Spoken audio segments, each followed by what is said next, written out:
ओम शांति। प्यारे रूहानी भाई बहनों, आज की मुरली जो 6 मार्च 2026 की है, उसके इस बेहद गहरे मंथन में हम आप सभी का हृदय से स्वागत करते हैं। ओम शांति। आज का ये जो हमारा मंथन है, ये सचमुच बहुत ही गहराई लिए हुए हैं। जी बिल्कुल। और आज हम सब मिलकर शिव बाबा के उन मीठे महावाक्यों की गहराई में उतरेंगे। सही कहा। और आज का ये मंथन कोई साधारण चर्चा नहीं है, बल्कि हम सभी ब्राह्मण आत्माओं के लिए अपने रूहानी पिता के साथ जुड़ने का एक बहुत ही सुंदर और ठहराव भरा अवसर है। बिल्कुल। और आज का हमारा मुख्य विषय जो है वो केंद्रित है सच्चे सैल्वेशन आर्मी और हमारी इस शांति की यात्रा पर। जी, आज की ऊर्जा सचमुच बहुत शांत है। मतलब आप महसूस कर सकते हैं उस वात्सल्य को, उस प्यार को। हाँ जी, ऐसा लगता है जैसे बाबा खुद हमें अपने सामने बिठाकर ये सारी गुह्य बातें समझा रहे हैं। बिल्कुल। और आज हम उस जिम्मेदारी को गहराई से समझेंगे जो बाबा ने हम बच्चों को सौंपी है। वो जिम्मेदारी इस पुरानी डूबती हुई दुनिया से निकालकर सबको एक नई और सतु प्रधान दुनिया की ओर ले जाने की है ना? एकदम सही। और जब हम कहते हैं सैल्वेशन आर्मी, तो ये कोई लौकिक सेना या सिर्फ एक शब्द नहीं है जी। ये एक बहुत बड़ी रूहानी सेवा है, जिसे आज हम बहुत ही प्यार और साक्षी भाव के साथ समझने का प्रयास करेंगे। तो शुरुआत बाबा के उन मीठे शब्दों से करते हैं जो आज की मुरली का सार है। जी, मीठे बच्चे। हाँ, बाबा ने कहा है, मीठे बच्चे सच्चे सैल्वेशन आर्मी बन सबको इस पाप की दुनिया से पुण्य की दुनिया में ले चलना है और सबके डूबे हुए बेड़े को पार लगाना है। सैल्वेशन आर्मी, ये सुनते ही एकदम से एक रक्षक होने का भाव मन में आता है ना? बिल्कुल। जैसे कोई ऐसा व्यक्ति जो डूबते हुए को बचाता है, जो अपनी परवाह किए बिना दूसरों के लिए खड़ा होता है। जी, मुक्ति और जीवन मुक्ति दिलाने वाली इस रूहानी सेना का काम अगर हम देखें तो बेहद सूक्ष्म है। सूक्ष्म कैसे? मतलब अगर हम गहराई से देखें तो ये जो पूरी दुनिया है इस समय, ये एक ऐसे बड़े जहाज की तरह है जो पापों, विकारों और दुखों के भारी बोझ से धीरे धीरे डूब रहा है। बाप रे, एक डूबता हुआ जहाज, ये बहुत ही सटीक उदाहरण है। हाँ, और रूहानी सैल्वेशन आर्मी का कर्तव्य क्या है? इसी डूबते हुए बेड़े को पार लगाना। लेकिन ये काम केवल बाहर से दौड़ धूप करने वाली सेवा से तो नहीं हो सकता है ना? बिल्कुल नहीं, ये बाहरी सेवा का काम है ही नहीं। ये तभी संभव है जब हम पहले स्वयं को पूरी तरह से सतो प्रधान बनाएं।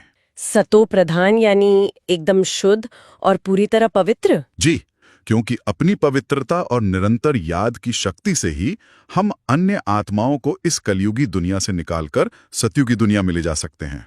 मतलब अगर रक्षक खुद कमजोर है तो वो दूसरों को कैसे बचाएगा? एकदम सही बात पकड़ी आपने। तो ये रक्षक वाली जो भावना है, ये तभी आ सकती है जब हमारे भीतर अपने पिता और अपने कर्तव्य के प्रति एक अटूट निश्चय हो। जी, निश्चय का फाउंडेशन बहुत पक्का होना चाहिए। और इसी से आज की मुरली का मुख्य प्रश्न भी जुड़ा हुआ है।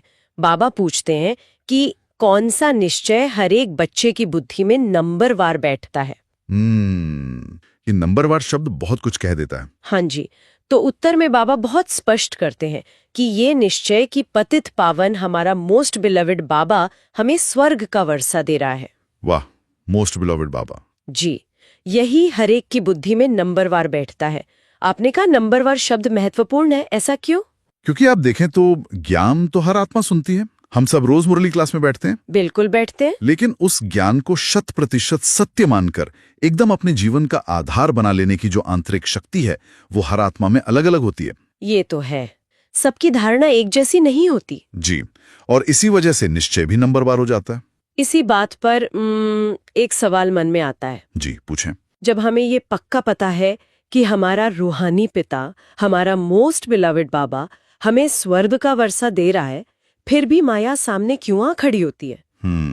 ये बहुत ही गहरा सवाल है। हम अक्सर बाबा को भूल जाते हैं और अपने ही पुरुषार्थ में, अपनी ही मेहनत में फेल होने लगते।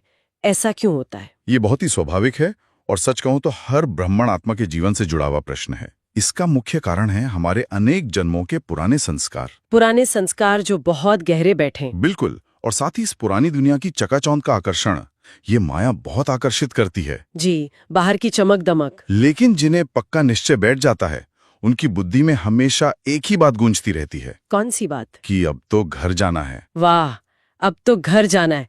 ये तो एक बहुत गहरी वैराग्य वृत्ति है। जी, इसे एक बहुत ही साधारण से लौकिक उदाहरण से समझें। हाँ, बताइए। जैसे जब हम एयरपोर्ट पर होते हैं और हमारी वापसी की फ्लाइट का अनाउंसमेंट हो जाता है। जी, तब तो बस गेट की तरफ भागने की जल्दी होती है। बिल्कुल, तब हमारा सारा ध्यान अपने बोर्डिंग गेट पर होता है।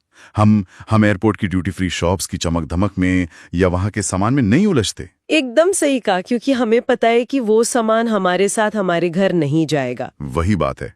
इसी तरह जब आत्मा को ये पक्का निश्चय हो जाता है कि ये दुनिया अब कब्रिस्तान बननी है और वापसी का समय आ गया है, तो वो माया के किसी भी आकर्षण में नहीं फंसती। वो बस स्वयं को पावन बनाने की तैयारी में लग जाती है। जी, उसे अपनी फ्लाइट याद रहती है। ये वापसी की फ्लाइट वाला उदाहरण बहुत ही सटीक है।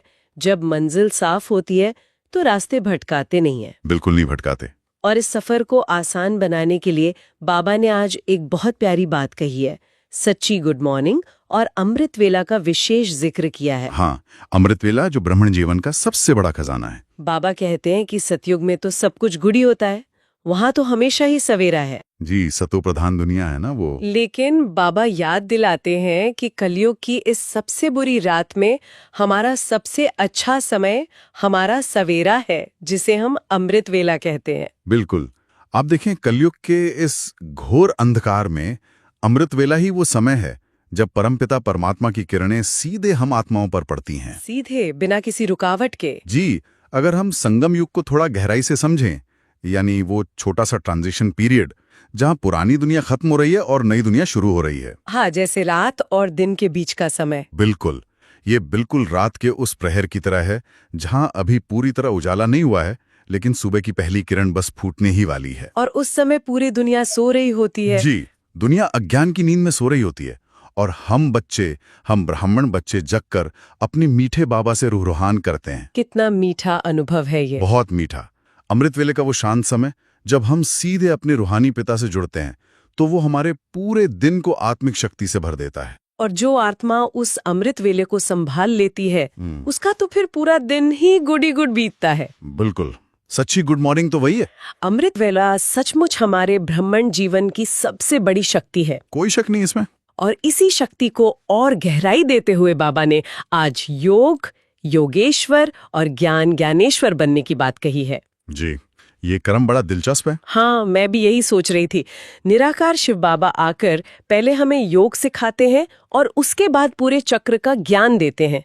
ज्ञान पहले क्यों नहीं? इसके पीछे ज्ञान से पहले योग का होना एक बहुत गहरी आध्यात्मिक साइकोलॉजी है। अच्छा, वो कैसे? देखिए, योग का अर्थ क्या है? अपने आप को आत्मा समझकर परमपिता परमात्मा से जुड़ना, एक रूहानी तार जोड़ना। जी, कनेक्शन बनाना। बिल्कुल। अब आप सोचिए, जब तक तार नहीं जुड़ेगी तब तक करंट या पावर कैसे आएगी? सही बात है, पावर के बिना तो बल्ब जलेगा ही नहीं। वही बात है, जब ये कनेक्शन जुड़ता है तब हम योगेश्वर बनते हैं। हमारी बुद्धि एकाग्र होती है और आत्मा के बर्तन की जो मैल है वो साफ होने लगती है। जी, बर्तन की सफाई होती है। और कनेक्शन पक्का होने के बाद और आत्मा के स्वच्छ होने के बाद ही बाबा हमें इस सृष्टि चक्र के आदि मध्य अंत की गहराई यानी ज्ञान देते हैं। मतलब गंदे बर्तन में अगर ज्ञान का दूध डालेंगे तो वो फट जाएगा। एकदम सही उदाहरण दिया आपने।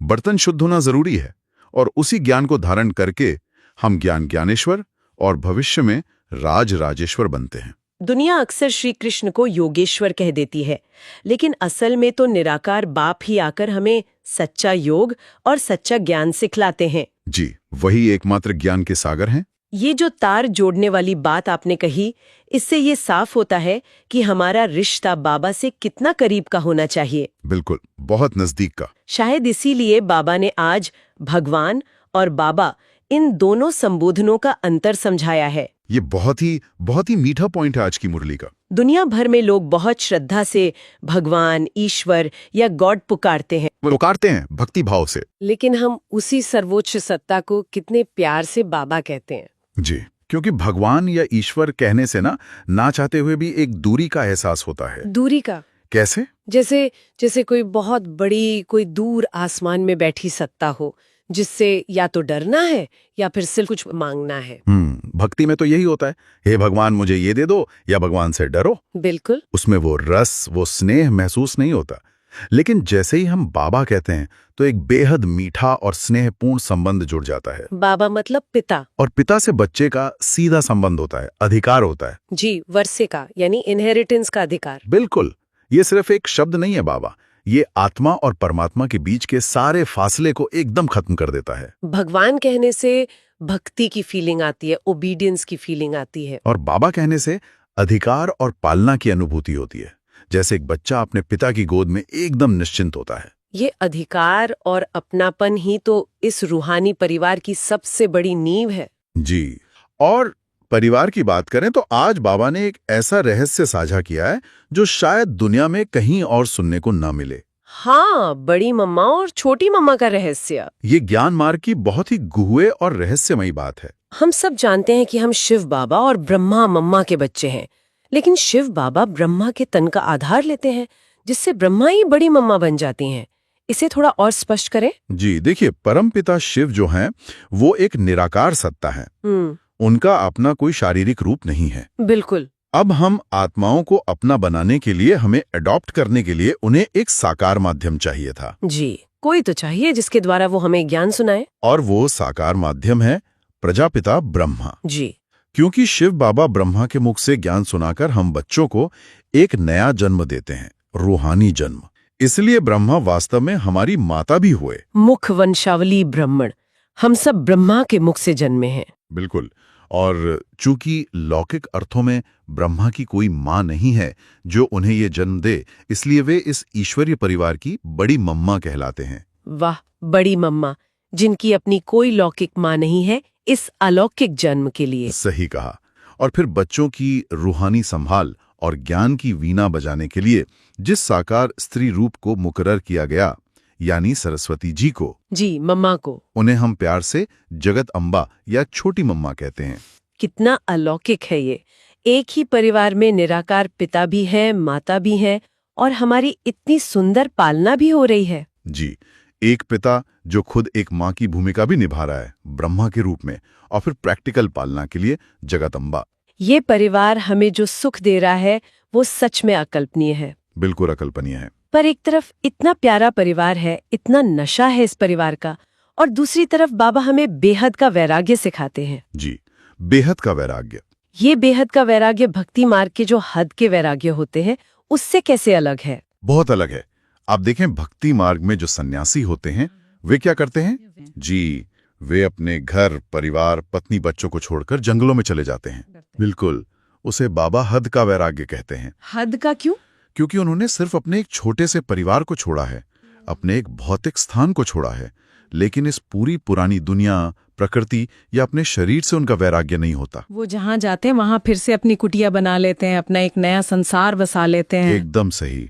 इसके विपरीत हम ईश्वरीय बच्चों का जो वैराग्य है वो बेहद का है। बेहद का यानी कोई सीमा नहीं? जी, हम घर गृहस्थी में रहते हैं, अपने सारे कर्तव्य निभाते हैं, बच्चों की पालना करते हैं, लेकिन कमल के फूल के समान कीचड़ में रहते हुए भी एकदम न्यारे रहते हैं। वाह, यही वो स्थिति है। हमारी बुद्धि से इस पूरी पुरानी दुनिया, इन 5 तत्वों और इन पुराने शरीरों से वैराग्य हो जाता है। इसे हम रोजमर्रा के जीवन में कैसे महसूस कर सकते हैं? इसे ऐसे समझें जैसे एक एक्टर है। जी। उससे पता चल जाए कि नाटक अब खत्म होने वाला है, तो वो क्या करेगा? वो अपनी एक्टिंग तो पूरी करेगा, लेकिन उसका मन घर जाने में होगा। बिल्कुल, वो स्टेज पर अपनी एक्टिंग बहुत अच्छे से पूरी करता है, लेकिन मन ही मन वो अपने घर लौटने की तैयारी कर चुका होता है। उसके मन में स्टेज के उन प्लॉट्स के लिए कोई लगाव नहीं बचता। कमल के फूल का उदाहरण भी हमें हमेशा यही याद दिलाता है कि हमें दुनिया से भागना नहीं है, बल्कि दुनिया में रहते हुए पवित्रता धारण करनी है। जी, भागना तो कायरता है, रहकर पवित्र बनना असली शूरवीरता है। और इसी पवित्रता के लिए बाबा ने आज सच्ची अहिंसा की एक बिल्कुल नई परिभाषा दी है। हाँ, अहिंसा परमो धर्म, ये तो सब कहते हैं। आमतौर पर हम भारतवासी मानते हैं कि किसी जीव को ना मारना या गाय को ना मारना ही अहिंसा है। दुनिया की नजर में शारीरिक चोट पहुंचाना या प्राण लेना ही हिंसा है। लेकिन बाबा बहुत गहराई से समझाते हैं कि सबसे बड़ी हिंसा काम कटारी चलाना है, विकार में गिरना। बिल्कुल, विकार में गिरकर एक दूसरे को विष देना और आदि मध्य अंत का दुख देना, ये आत्मा के स्तर पर की गई सबसे बड़ी हिंसा है। आत्मा को पतित बनाना, इससे बड़ी हिंसा और क्या हो सकती है? जी, हम जो आदि सनातन देवी देवता धर्म की आत्माएं हैं वे मूल रूप से अहिंसक हैं। देवी देवताओं के हाथ में तो कोई कटारी होती नहीं। बिल्कुल। सतयुग में काम विकार रूपी कटारी का तो अस्तित्व ही नहीं होता। वहां तो संपूर्ण निर्विकारी सृष्टि है। इसी कारण उसे वाइसलेस वर्ल्ड कहा जाता तो है। यही मासूम। इसीलिए संगम युग पर सच्चा पांडव वही है जो इस सबसे बड़ी हिंसा से खुद को बचाता है और पूर्ण ब्रह्मचर्य का पालन करते हुए पवित्रता को अपने जीवन का आधार बनाता है। क्योंकि बिना इस पवित्रता के हम घर वापस नहीं जा सकते। सही कहा।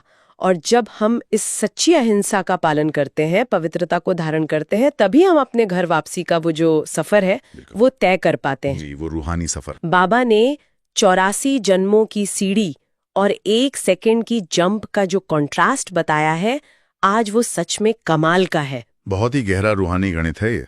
सतो प्रधान से तमो प्रधान, यानी पूरी तरह शुद्ध सोने जैसी अवस्था से एकदम पतित लोहे जैसी अवस्था तक नीचे आने में हमें पूरे 5000 वर्ष लग गए। जी, हम धीरे धीरे उतरे। 84 जन्मों की सीढ़ियां हम धीरे धीरे उतरे। इसमें कितना लंबा समय लगा? नीचे आने की ये प्रक्रिया बहुत धीमी होती है।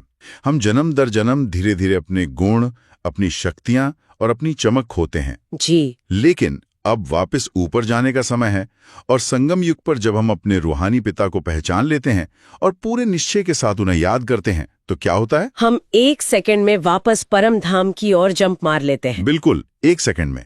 नीचे आने का सफर सदियों का था, 5000 साल का था। और जीवन मुक्ति की अवस्था पाने का ये सफर केवल 1 सेकंड की सच्ची याद का है। जी, ये रूहानी गणित हमें ये महसूस कराता है कि बाप की याद में कितनी असीम ताकत है, जो 5000 साल के हिसाब किताब को पल भर में भस्म कर सकती है।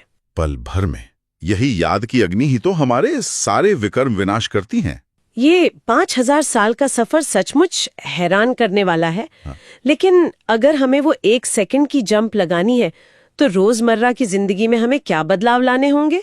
यही तो सबसे मुख्य बात है कि प्रैक्टिकल में क्या करें। बाबा ने इसके लिए आज धारणा के मुख्य सार में कुछ बहुत ही स्पष्ट दिशा निर्देश दिए हैं। जी, धारणा के लिए सबसे पहली बात जो बाबा ने कही है वो है कि हमें विद रिस्पेक्ट पास होने के लिए सजाओं से छूटने का पूरा पुरुषार्थ करना है। विद रिस्पेक्ट पास होना, ये बहुत गहरी बात है। बिल्कुल। धर्मराज की सजाएं खाकर पास हुए तो क्या पास हुए? वो तो फिर पासिंग मार्क्स वाली बात हो गई। जी, हमें सिर्फ पासिंग मार्क्स नहीं लाने हैं बल्कि स्कॉलरशिप लेनी है। और ये स्कॉलरशिप हमें कैसे मिलेगी? ये स्कॉलरशिप हमें केवल और केवल याद की यात्रा से ही मिल सकती है। उठते बैठते कर्म करते हुए निरंतर बाबा की याद, कर्मयोगी बनकर। जी। और दूसरी अहम बात, धारणा में जैसा कि हमने अभी अहिंसा पर चर्चा की, हमें सच्चा पांडव बनकर सबको रूहानी यात्रा करानी है। रूहानी यात्रा यानी घर वापस चलने का रास्ता दिखाना। जी, लेकिन ये हम तब तक नहीं करा सकते जब तक हम खुद किसी भी प्रकार की हिंसा से मुक्त ना हो, विशेषकर काम विकार रूपी कटारी से। बिल्कुल। जब हम पूरी तरह से पवित्र होंगे, निर्विकारी होंगे, तभी हम अपने वाइब्रेशन से दूसरों को ये रूहानी यात्रा करा सकेंगे। दूसरों को रास्ता दिखाने के लिए पहले खुद के भीतर वो रोशनी होनी चाहिए, है ना? एकदम सही। खुद लाइट बनेंगे तब तो दूसरों को लाइट दिखाएंगे। और अपने भीतर ये शक्ति जगाने के लिए बाबा का आज का वरदान बहुत ही गहरा है। वाह, आज का वरदान तो सचमुच बहुत शक्तिशाली है। बाबा ने कहा है, लाइट हाउस की स्थिति द्वारा पाप कर्मों को समाप्त करने वाले पुण्य आत्मा भव। लाइट हाउस की स्थिति, ये एक बहुत ही सुंदर विजुअलाइजेशन है। जी, लाइट हाउस जो अपनी जगह पर स्थिर रहता है। बिल्कुल। लाइट हाउस को आपने देखा होगा, वो समंदर के किनारे एक चट्टान पर एकदम स्थिर खड़ा रहता है और चारों ओर बस अपनी रोशनी फैलाता है। वो लहरों से या तूफानों से नहीं लड़ता। वो बस चमकता रहता है।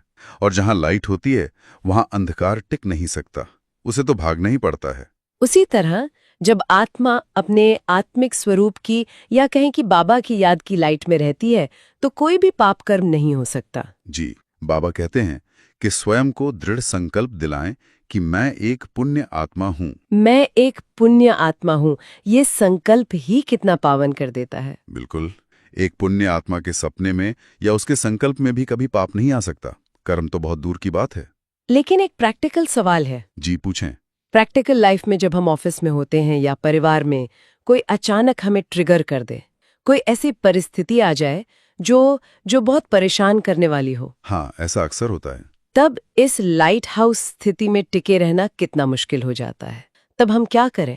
यही हमारी असल परीक्षा है। यही तो वो तूफान हैं जिनका सामना एक लाइट हाउस को करना होता है।